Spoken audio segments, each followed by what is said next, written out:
রাগ শুকায় নাই।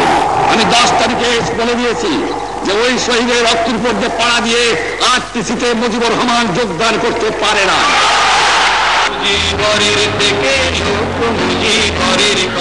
শৃঙ্খল ভাঙার স্বপ্ন নিয়ে বাংলার মানুষ যখন মুক্তির আকাঙ্ক্ষায় উন্মুখ, তখন বাঙালির প্রত্যাশার কেন্দ্রবিন্দুতে যে মানুষটির কিরণময় অস্তিত্ব এদেশের মানুষকে দেখিয়েছিল স্বাধীনতার রক্তিম সূর্যের স্বপ্ন, তিনি বঙ্গবন্ধু শেখ মুজিবুর রহমান। এই মহান নেতার জন্ম 1920 সালের 17 মার্চ গোপালগঞ্জের নিভৃত পল্লী টুঙ্গিপাড়ায়।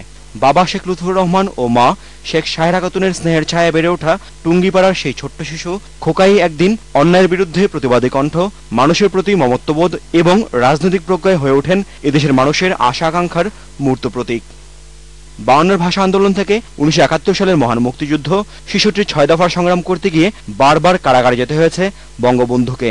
কিন্তু জনগণের ভালোবাসা ও আকাঙ্ক্ষার হৃৎমূলে যার অবস্থান, সেই সিংহ পুরুষকে 4 দেয়ালে আটকে রাখে সাধ্যকার। 1970 সালের নির্বাচনের মধ্য দিয়ে এদেশের মানুষ বিশ্ববাসীকে স্পষ্ট জানিয়ে দেয়, বঙ্গবন্ধু অভিধায়ভূষিত শেখ মুজিবুর রহমানই তাদের মুক্তির একমাত্র প্রতীক।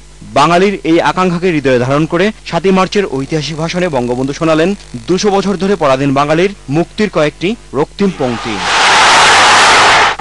এবারের সংগ্রাম আমার মুক্তির সংগ্রাম, এবারের সংগ্রাম মুক্তিযুদ্ধ শুরুর প্রাককালে বন্দী বঙ্গবন্ধুকে মৃত্যু ভয় দেখিয়েও স্বাধীনতার মন্ত্র থেকে একটু সরাতে পারেনি পাক সামরিক junta.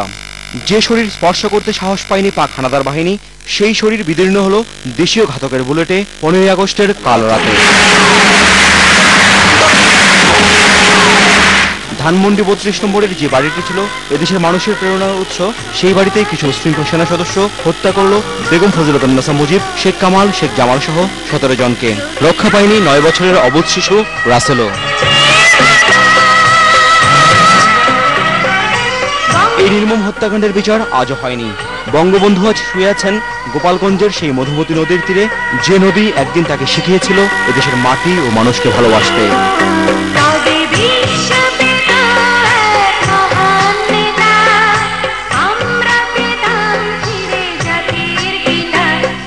Ashraful Alam Khokon, channel I, Dhaka.